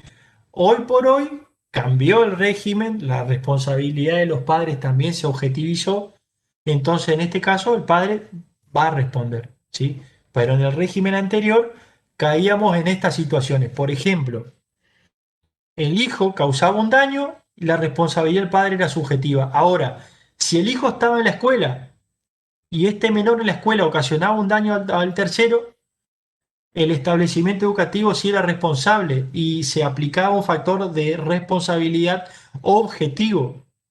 O sea que el establecimiento respondía sí o sí, mientras que el padre no respondía. Si probaba que había sido diligente en el momento de cuidado del hijo, o sea que no había obrado con culpa, ¿sí? Toda esa situación se modificó y hoy por hoy, cuando hablamos de responsabilidad civil, ya hablamos casi en su totalidad en una objetivización de la responsabilidad civil en la procedencia de factores objetivos de responsabilidad. Eh, ¿Qué hora es? Epa. Bueno, después cuando hablamos de factores subjetivos de responsabilidad, obviamente hablamos de la culpa y el dolo, ¿sí? Cuando hablamos de culpa, hacemos referencia a lo que se identifica como la negligencia, la imprudencia y la impericia. La negligencia hace referencia a aquella situación donde no se prevé lo que era previsible, o habiéndose previsto, no se adoptaron las medidas necesarias para evitar el daño. Después, cuando hablamos de imprudencia, hablamos de una conducta precipitada, apresurada, que se lleva a cabo sin tener en cuenta las consecuencias del hecho. Eso ustedes lo van a ver, por ejemplo, en el caso de la conducción de un vehículo. La conducción a una excesiva velocidad hace prever que se puede perder el control y se puede ocasionar un accidente, ¿sí? Entonces, en estos casos hablamos de imprudencia. Y la última situación, la última forma en la que se manifiesta la culpa es la impericia, ¿sí? Cuando hablamos de impericia, hablamos de aquella incapacidad técnica para el ejercicio de una función determinada, profesión o arte, ¿sí? El médico que se equivoca en el diagnóstico, ¿sí? El médico que durante una cirugía se olvida material quirúrgico dentro del cuerpo de la persona. En esos casos puntuales hablamos de impericia, ¿sí? Y acá volviendo al tema de la responsabilidad de los médicos, también les comento esto a modo de información general, por decir de una manera, que es muy común ver en los medios que se acusa a profesionales de la medicina de mala praxis, ¿sí? En el caso puntual, para que podamos hablar realmente de mala praxis, el médico lo que debe haber hecho es o ejecutado materialmente su profesión, o sea, materialmente mal considerada su profesión, por ejemplo, el caso de que deje una pinza dentro del cuerpo del paciente, o lo otro es aplicar o implementar una técnica, un procedimiento que no está reconocida por la profesión, por el arte o por el oficio, ¿sí? Por ejemplo, en el caso de la cirugía, de una cirugía, hoy por hoy una cirugía de ligamento cruzado, ¿sí? Comúnmente la técnica que se utiliza es la artroscopía, ¿sí? ¿Qué pasa? Si en la actualidad un profesional lo que hace es recurre a una técnica ancestral en donde el médico cortaba al medio de la rodilla como se hacía antes, y ese corte al medio de la rodilla termina generando mayores inconvenientes en el paciente, que puede llegar hasta inclusive a perder la extremidad. En ese caso puntual se le puede acusar al profesional de no encontrarse actualizado, de no haber actualizado sus conocimientos, ¿sí? Entonces, en ese caso sí podemos llegar a hablar de una mala praxis, pero siempre hay que tener en cuenta de que esa conducta desplegada no debe estar reconocida o avalada por el arte o por la profesión, ¿sí? Si la ciencia médica tiene a ese comportamiento, a ese tratamiento como apto o válido para intentar paliar el estado del paciente, para mejorar el estado del paciente, el médico no va a responder por mala praxis, ¿sí? Distinto puede ser el caso, por ejemplo, de un error en el diagnóstico. Hoy por hoy, por consecuencia de la pandemia, todos estamos expuestos a un supuesto mala praxis, ¿sí? Cualquier persona que tiene fiebre el día de hoy, tiene coronavirus, tiene que hacer un aislamiento, ¿sí? Tiene que aislarse 15 días en su casa. Y quizás la fiebre puede ser resultado de una infección, puede ser resultado de otro cuadro que no tiene relación con el coronavirus, pero como es la enfermedad de moda, cualquier cosa que pasa es coronavirus. Y por las dudas, a hacer aislamiento. Hoy por hoy para los médicos se presenta un panorama muy particular, muy especial, porque la necesidad del diagnóstico justo es fundamental. Y como cada vez es más frecuente encontrar reclamaciones por mala praxis, es una situación y una realidad profesional muy particular, muy especial y muy delicada, ¿sí? Realmente es una realidad muy delicada porque así como es muy factible que puedan errar el diagnóstico porque son seres humanos, también es muy factible que el paciente pueda incurrir en algún tipo de reclamación. Eh, bueno, eh, En cuanto a la culpa, bueno, ya mencionamos las tres formas en las que se presenta la culpa y el dolo. Bueno, el dolo usted anteriormente, o sea, ya lo vimos durante la materia, que estamos hablando de de aquel comportamiento que se ejecuta con intención, obviamente con mala intención, ¿sí? Porque lo que se quiere hacer es perjudicar, se quiere obtener ese resultado perjudicial, ¿sí? No vamos a ingresar en un mayor análisis del dolo, simplemente importante que sepan que la culpa, los factores subjetivos de atribución se identifican con la culpa y el dolo, ¿sí?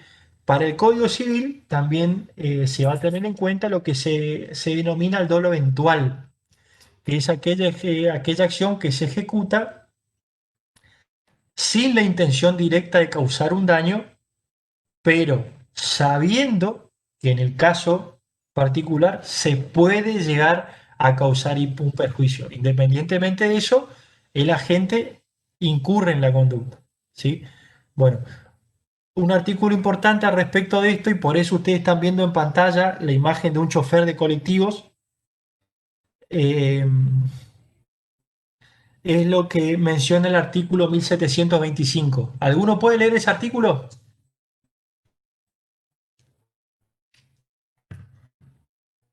Leo, cuanto mayor sea el deber de obrar con prudencia y pleno conocimiento de las cosas, mayor es la diligencia exigible a la gente y la valoración de la previsibilidad de las consecuencias. Cuando existe una confianza especial, se debe tener en cuenta la naturaleza del acto y las condiciones particulares de las partes. Pa- para valorar la conducta no se toma en cuenta la condición especial o la facultad intelectual de una persona determinada, a no ser en los contratos que suponen una confianza esencial entre las partes. En estos casos se estima el grado de responsabilidad por la condición especial de la gente. Bien. ¿Se acuerdan en la bolilla de obligaciones cuando se trataron las obligaciones intuito personales? Que son aquellas obligaciones que cargan sobre un deudor porque se consideraron sus circunstancias o sus cualidades personales. Bueno, esas conductas caen dentro de la órbita de este artículo, ¿sí? A mayor conocimiento, mayor deber de diligencia, ¿sí? Esto es importante, por eso les agregué acá la imagen de un chofer de colectivos, porque obviamente el chofer de colectivos se presume que es un chofer profesional. Entonces, a un conductor principiante se le puede exigir hasta un cierto umbral de comportamiento analizado desde la óptica de la culpa, no así a un chofer profesional. Profe, Obviamente que, ¿sí? eso pasa en el caso de los accidentes de cuando choca un auto particular o un taxi, el taxi tiene mayor como responsabilidad por ser un chofer con Claro, claro. Justamente esa es la realidad. ¿Sí? Vieron que hoy por hoy, por la Ley Nacional de Tránsito, aquella persona que saca por primera vez su licencia tiene que incluir en la parte de atrás del auto una leyenda que diga principiante. Creo que principiante es la palabra que se utiliza. ¿Sí? Bueno, esa señalización justamente advierte esta situación. A ese chofer principiante se puede esperar de que cometa algún error en la conducción. No significa que lo haga. Eso no significa que quienes conducen como principiantes tengan una licencia para salir a hacer lo que se le ocurra. No, no, no. Obviamente todos los derechos se tienen que ejercer de buena fe. Entonces, el chofer principiante tiene que manejar con la mayor eh, diligencia y la mayor precaución que se le pueda exigir y que pueda llevar a desempeñar. Pero también para la sociedad, para los terceros, es probable que ese chofer principiante pueda en algún momento equivocarse, ¿sí? Entonces, esa es la situación que contempla este artículo. No es lo mismo la realidad de un chofer principiante a la realidad de un chofer de taxi que ya tiene muchos años manejando, circulando. Entonces, a ese chofer de taxi, obviamente, las consecuencias reparatorias van a ser más graves, van a ser analizadas y valoradas con un mayor criterio de reproche, ¿sí? Por decirlo de alguna manera. ¿Se entendió? Está perfecta la acotación. Bueno, ahora seguimos, hablamos de los factores de atribución. Por un lado tenemos factores de atribución subjetivos y por otro lado tenemos los factores de atribución subjetivos que, bueno, ya hablamos el dolo y la culpa. Ahora vamos al tercer elemento o tercer requisito de procedencia de responsabilidad reparatoria, que es la relación causal.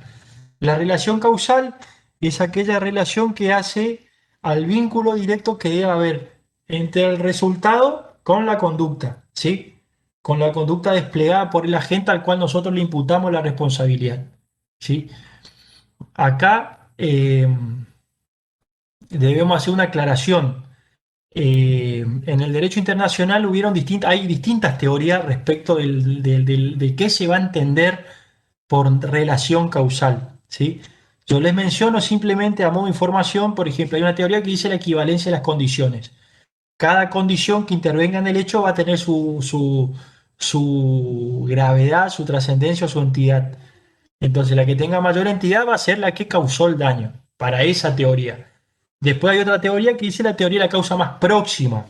¿Sí? ¿Qué pasa? Si el hecho ocurre por una secuencia de situaciones, la situación anterior va a ser la que realmente causó el daño. Después hay otra teoría de causa eficiente, o sea, hay muchas teorías. Dentro de todas las teorías que se han presentado, el régimen implementado por nuestro país es la teoría de la causalidad adecuada. ¿Sí?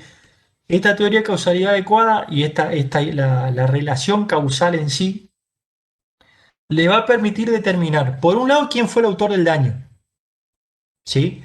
Porque ustedes al analizar la relación causal, el resultado con el hecho, van a poder saber quién fue el responsable, primero. Y segundo, van a poder saber hasta dónde el responsable va a tener el deber de indemnizar, ¿sí? En ese caso puntual, justamente estas son las dos consecuencias de un análisis de relación causal. Le va a permitir saber el autor y saber y conocer la intención del daño, ¿sí?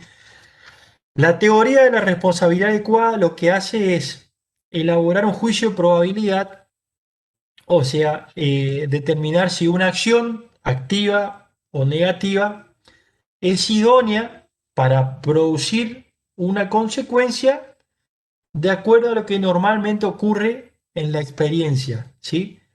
Eh,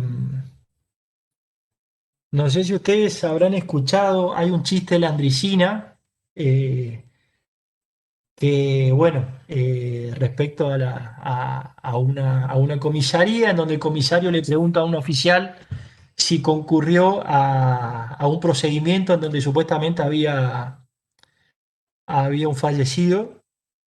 Y en su momento le pregunta al oficial por qué en el informe había aclarado que era muerte natural la causa del fallecimiento.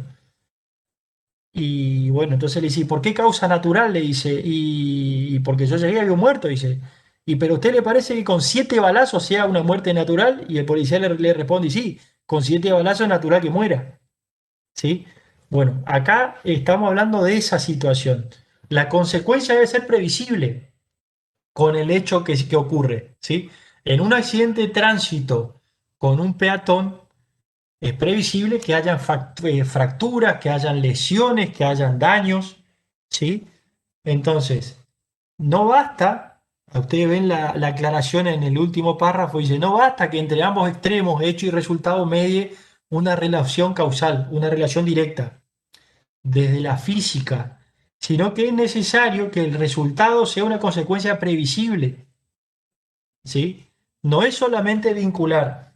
Ocurrió el accidente y tuvo una lesión. Listo, la lesión es consecuencia del accidente. Puede haber pasado que la persona haya sufrido esa lesión anteriormente. Entonces, lo importante acá es poder determinar si efectivamente esa consecuencia es imputable al hecho que se atribuye al responsable. ¿Sí? Bueno, eh, a ver.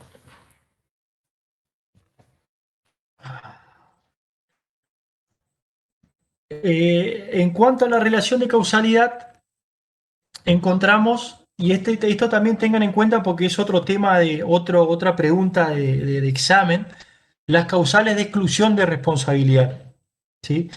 Por un lado, vamos a encontrar al hecho de la víctima, o sea, el caso de aquel peatón que cruza la calle por fuera de la hacienda peatonal, el paciente que no sigue las prescripciones médicas. En ese caso puntual, no se puede imputar responsabilidad a la persona que manejaba el vehículo o al médico, porque fue la víctima la que se expuso a ese resultado. Entonces, en ese caso, se considera que hay una ruptura del nexo causal y eso excluye la responsabilidad, ¿sí? Después, otra causal de exclusión de responsabilidad es el caso fortuito. Cuando hablamos de caso fortuito, hablamos de hechos imprevisibles o inevitables, ajenos al responsable, que viene a constituirse en la verdadera causa adecuada del daño y desplaza, ¿sí? Corre de la regulación civil el comportamiento del agente, ¿sí? En este caso en particular, lo que va a pasar es que la persona afectada en ciertas situaciones no va a tener a quién reclamar. Por ejemplo, en el caso de un terremoto, en el caso de una inundación, son hechos de la naturaleza que no tienen un autor. No se puede reclamar a nadie, salvo que ustedes hayan sido muy previsores, por ejemplo, hayan contratado un seguro por terremoto, un seguro por inundaciones, ¿sí? O como pasa con las personas que se dedican a la actividad en el campo, que contratan seguro de granizo.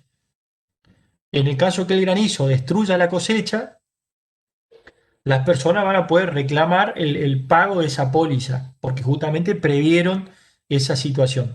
Y otra situación que se puede presentar como caso fortuito es lo que se denomina el hecho del príncipe. Por ejemplo, una devaluación. La devaluación que disponga el Estado no puede ser imputada a un particular. Es un hecho del príncipe, de la autoridad, ¿sí? De aquella persona que detenta la organización estatal. Entonces, por ello, las consecuencias de alguna conducta dentro de esas situaciones exceden al ámbito de la responsabilidad, excluyen la responsabilidad, ¿sí? Después, el otro supuesto a considerarse es el hecho de un tercero. Obviamente no es justo que hagan responder a alguien por lo que ha hecho otra persona, ¿sí? Pero ese hecho del tercero debe reunir los requisitos del caso fortuito, lo mismo que el hecho causado por la víctima. Deben reunir los requisitos del caso fortuito, ¿sí? Debe ser un hecho imprevisible, inevitable, y debe ser también exterior. En el caso del hecho del tercero, por ejemplo, no cae la situación del empresario, de la responsabilidad del titular por el hecho de un dependiente, ¿sí? En ese caso puntual no hay un hecho imprevisible, sino que es muy previsible que toda actividad organizada en donde intervengan varias personas puedan terminar ocasionando un perjuicio, ¿sí? Entonces, el hecho de un tercero o es aquella situación en donde entre el sindicato responsable y quien realmente ocasionó el daño no hay ninguna vinculación que pueda sostener esa acusación. En ese caso, cuando interviene directamente un hecho un tercero, se libera del deber indemnizatorio al sindicato como responsable. Después, otro supuesto es el supuesto que se da en la imposibilidad de cumplimiento. ¿Se acuerdan que habían casos en donde la obligación tornaba imposible de cumplimiento por causas ajenas al hecho del deudor? ¿Sí? Entonces, en estos casos también el deudor de una obligación previa, obviamente que la obligación debe ser previa a a ese episodio que califica imposible, que torna imposible el cumplimiento. En ese caso particular, el deudor se va a liberar del deber de reparar, ¿sí? ¿Cuándo? Cuando justamente la imposibilidad es posterior a la celebración del hecho del que nació la obligación. Esa imposibilidad debe ser objetiva, debe ser absoluta, no debe permitir un cumplimiento parcial y no debe ser imputable a culpa del obligado o culpa del deudor. Ustedes saben que cuando hay culpa del deudor, no puede liberarse por cualquier circunstancia que se pueda presentar, ¿sí? En el caso de que el deudor ya tenga culpa o se encuentre en estado de incumplimiento, va a tener que responder, ¿sí? Y el último elemento, según la organización o la estructura que le ha dado el Código Civil, es justamente el daño, que si bien está mencionado por último, termina siendo el elemento principal, ya que no hay responsabilidad sin daño, ¿sí? Por ejemplo, en un accidente de tránsito en el que una persona sufre lesiones graves en su integridad, el perjuicio es resarcible. Esto también otra cosa para que ustedes entiendan la diferencia. Una cosa es el hecho dañoso, en un accidente de tránsito en donde una persona sufre lesiones. Una cosa es el hecho que ocasionó el daño y otra cosa son las consecuencias. Lo que el derecho va a intentar recomponer, va a intentar resarcir son las consecuencias, los perjuicios que derivaron de ese hecho lesivo, ¿sí? Eso es lo que pretende hacer. Entonces, en el caso de un accidente de tránsito, acá les hago una enumeración simple, lo que se van a reparar, lo que se va a indemnizar. Van a ser los gastos de atención o tratamientos médicos, la incapacidad sobreviniente, obviamente una persona que sufre un daño en su integridad física, de ser grave, le va a generar una dificultad productiva, una dificultad laboral. Y esa dificultad laboral lo va a poner en menores posibilidades de competir con otro trabajador. Entonces eso también genera un perjuicio. A eso es lo que nosotros lo denominamos como incapacidad sobreviniente, ¿sí? Después otra cosa es la afectación del daño moral, la tranquilidad interior, la paz espiritual. Todo daño genera, todo evento de una cierta gravedad genera en su víctima un cierto, una cierta afección espiritual. Entonces eso también se va a indemnizar, siempre y cuando tenga algún tipo de vinculación con el hecho que lo generó, ¿sí? Acá, en cuanto a la indemnización, vemos en el artículo 1738, que es un artículo importante, yo les recomiendo que lo lean para que tengan en cuenta. No lo vamos a mencionar ahora ya por la hora, que ya estamos terminando la clase, pero bueno, vean que el artículo dice, al momento de indemnizar se van a tener en cuenta las consecuencias, ¿sí? Las consecuencias son las que se indemnizan.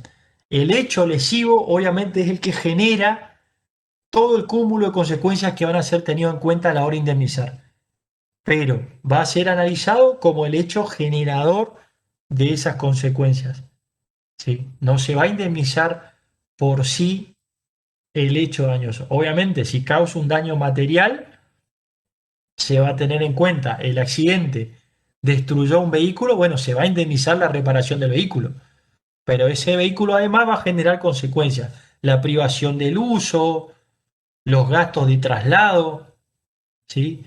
Daño moral por todas las incomodidades que va a pasar la persona que se vio privada del rodado. Todas esas consecuencias que nacen después del hecho dañoso van a ser las consecuencias que el derecho va a intentar eh, reparar. Y bueno, y por último, como para cerrar el análisis de la responsabilidad de la función reparatoria, vamos a mencionar lo que dice el principio de la responsabilidad plena, que está mencionada en el artículo 1740, 1740, que es justamente la que establece este principio, que lo que se va a intentar recomponer o devolver es la situación que tenía la persona antes de haber sufrido el daño, ¿sí? Eso es que la ley entiende como reparación plena, devolver a la víctima al estado anterior al hecho lesivo. Obviamente en la mayoría de los casos eso no va a ser posible. En el caso de lesiones es imposible. Una persona que fue lesionada es muy difícil que vuelva al estado anterior, ¿sí? Por eso al principio cuando comenzamos la clase yo les dije que el daño terminaba siendo tardío, parcial, incompleto, ¿sí? Pero bueno, si bien la intención es reparar de manera integral las consecuencias y los perjuicios de de las personas, y en la práctica eso no se está logrando. Lo cierto es que es la única manera de intentar recomponer los perjuicios sufridos por la víctima, ¿sí? Y obviamente cómo se va a realizar ese comportamiento a través de, en especie primero, intentando devolver la situación fáctica, y en el caso que en especie no se pueda realizar, lo que se va a hacer es intentar compensar mediante dinero los perjuicios o las incomodidades que ha sufrido esa persona, ¿sí? Yo les recomiendo también que lean este artículo 1740 para que cierren todas las ideas relacionadas a la responsabilidad civil reparatoria, ¿sí? Después de acá ustedes van a encontrar en el código otros artículos en donde se mencionan en concreto los supuestos de responsabilidad especial, ¿sí? La responsabilidad del principal por el hecho del dependiente, la responsabilidad de los profesionales liberales. Van a haber muchos artículos al respecto de esta situación considerada de manera particular, ¿sí? Pero eso, bueno, ya excede la exigencia de la materia, así que bueno, con esto simplemente me despido. Una lástima que no haya participado el doctor Cantelli de esta clase, pero bueno, le agradezco la atención, le Profe, agradezco la participación también. ¿Sí? ¿Una pregunta? sí, quiero hacer una pregunta respecto al examen de febrero, de diciembre. El tema de los regulares, ¿cómo rinden? De los regulares. Sí, claro, los regulares en mesa, digamos, cómo rinden? Y lo que va a hacer es un Por examen virtual. Esa modalidad se implementó el semestre pasado. semestre pasado, pero con cámara o cómo rendimos los parciales nosotros. No, no, me parece que la misma modalidad de los parciales, nada más que es un poco más exigente, hay un poco más de exigencias Presión, en cuanto al tiempo, en cuanto a la cantidad de consignas y cosas, así. ¿sí? A ver, Ah, bueno, ahí veo que están haciendo preguntas en el grupo, discúlpenme, eh, perdón. Ailén, vos estabas preguntando recién lo del examen. sí. Bien, ¿te respondí la pregunta? Sí, pero hay otra compañera preguntando. Ah, bien, a ver, a ver. Sí, yo le voy a recordar entonces a Fernando que Ramiro Cabrera le está haciendo, le ha hecho le ha enviado una consulta por mail. Ramiro, ¿por mail le enviaste esa consulta? Ah, ok. Bueno, le voy a recordar a Fernando entonces, a ver, ya voy a tomar nota acá del pedido. Lo que les pido, tengan un poquito de paciencia porque realmente eh, estamos llegando a fin de año y todos obviamente estamos con un montón de obligaciones y tratando de cumplir con todo, principalmente con los alumnos que realmente, algo que destaco del doctor Fernando y por lo que realmente me gusta mucho participar en sus clases, es que realmente tiene una vocación enorme con con la facultad pública. Realmente es muy destacable la vocación, las ganas y la motivación que tiene Fernando para poder darles clase, así que espero que ustedes lo valoren y durante su carrera se van a ir enterando de todo esto porque realmente sé que es uno de los profes recordados dentro de la carrera de contabilidad, ¿sí? No, no, perfecto, Ramiro, no te hagas problema. Ramiro Cabrera. Sí, nosotros fuimos alumnos también, así que entendemos todas sus incomodidades, todas sus dudas o inquietudes respecto de los resultados de los exámenes. Eh, Acá veo a alguien que mencionó el daño emocional del descenso, pero bueno, permítanme señalarles que en el derecho existe la prescripción y eso creo que ya pasó en el año 2011, ya está prescripto, ya debería haber una nueva causal de gastada. ¿O alguna otra pregunta?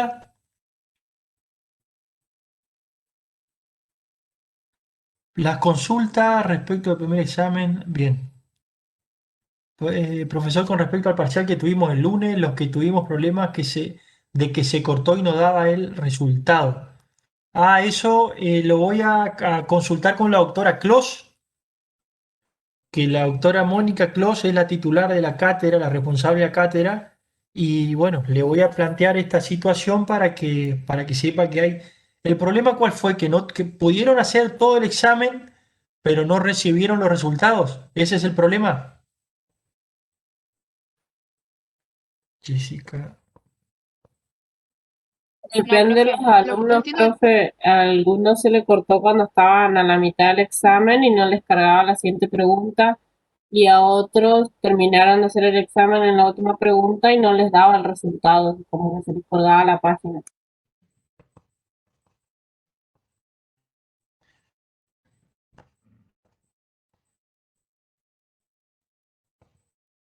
Bueno, esto se lo voy a transmitir a la doctora Clos y seguramente se va a socializar un correo en donde se informen las respuestas o se les informe al respecto de esta situación, ¿sí? ¿Cuál es la solución que se le va a dar a todos aquellos que se encontraron con este problema, que se le haya cortado la conexión?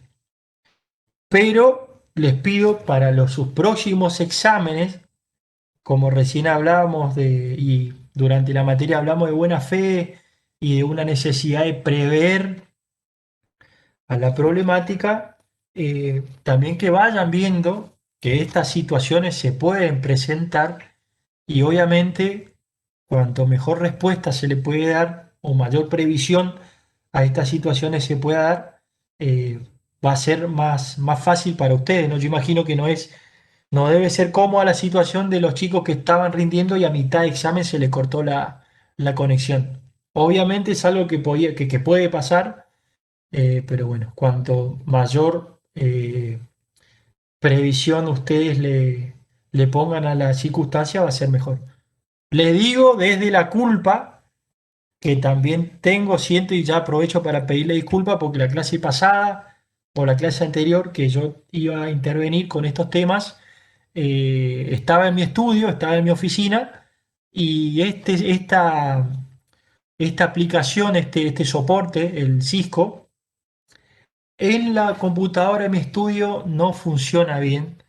Entonces hoy cuando me tocó, cuando organizamos con el doctor Cantelli, la clase de hoy, bueno, tuve la previsión y me quedé en mi casa a dar clase desde la notebook, que es otra computadora, la conexión es diferente y bueno, por suerte la clase se pudo desarrollar en su totalidad. Así que bueno, ¿alguna otra pregunta? Profe, con respecto al tiempo que se dio en el parcial, o sea, Sí, comenzó 7:40 y, o sea, eran 30 minutos. sí. Y, o sea, porque estaba estipulado hasta las 8, o sea, por ahí no se pudo concretar todas las consignas del parcial. Sí, yo lo que tengo entendido es que el tiempo uno lo va fijando en el sistema y es el sistema el que habilita por el tiempo que justamente se le asigna a esa actividad. Si llegó el momento y el sistema se anuló, se bloqueó, por decir de una manera, es porque el tiempo se cumplió. Ustedes el día del examen, eh, porque vos lo que estás diciendo es que no tuvieron el tiempo completo. O sea, el tiempo que se le claro, había. claro, el parcial supuestamente empezaba a 7:30 Sí, y no empezó a aparecer recién 7:35, 7:40 y el parcial terminaba a las 8. bueno, Entonces, ¿y eso eso es lo les que pasó a no entiendo. todos? ¿Y eso les pasó a todos o les pasó solamente a ustedes? A la A mí mayoría, también me a pasó eso, todos, profe. creo que a todos, Bien, que aparecía parcial y 40 más o menos. A porque mí hoy por también me hoy, pasó, profe. pregunto por el tema de la digitalización, porque muchas veces es un problema de conectividad que excede Sí, a al sí, a veces como programación del algunos se programa. conecta como más tarde, pero todos estábamos como a las 7:30 intentando y actualizando hasta que para que pudiera aparecer el ejercicio. Y recién apareció 7:35, 7:40 el ejercicio. Y teníamos solo hasta las 8. Bueno, se lo voy a transmitir también el tema del tiempo.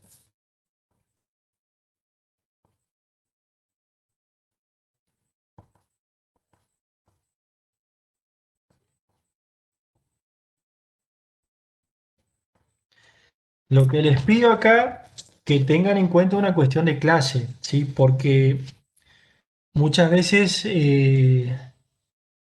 hay reclamos en donde reclamos particulares.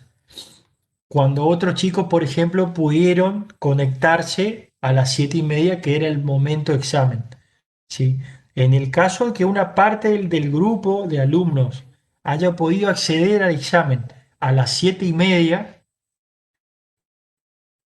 y tuvieron ese tiempo de 30 minutos para poder desarrollar el examen, el sistema va a registrar que el examen estuvo disponible los 30 minutos, ¿sí?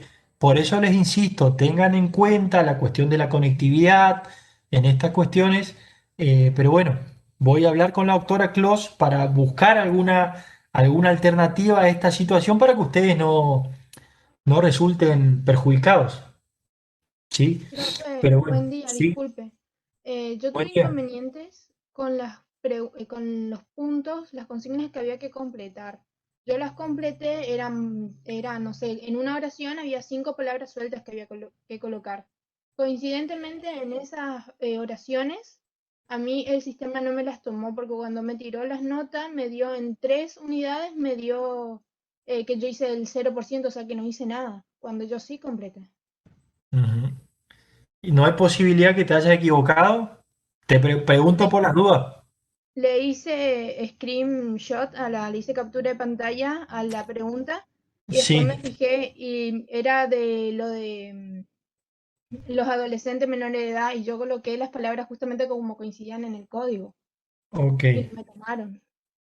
¿Qué, esos son temas de qué unidad? Unidad 2, ¿no es cierto? Unidad 2 sí. Y unidad 5 tampoco creo que unir con flechas me había tocado ahí y también tenía 0%.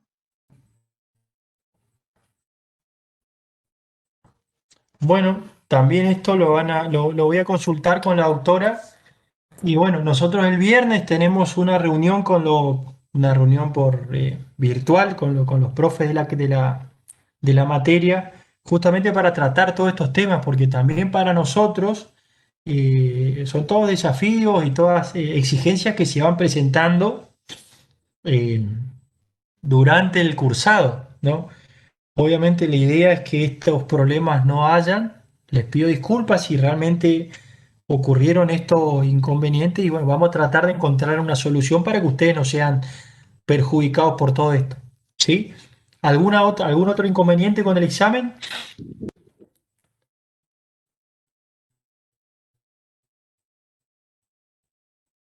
A mí, profe, por ejemplo, me tardaba en cargar la pregunta siguiente. Como que perdía un minuto solamente para cambiar de pregunta. Claro.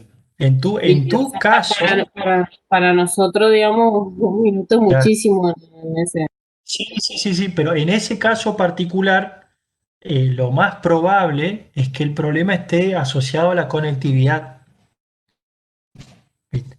En ese caso particular, le digo, a mí me pasa, yo tengo mejor conectividad para este tipo de actividades en mi casa que en mi oficina.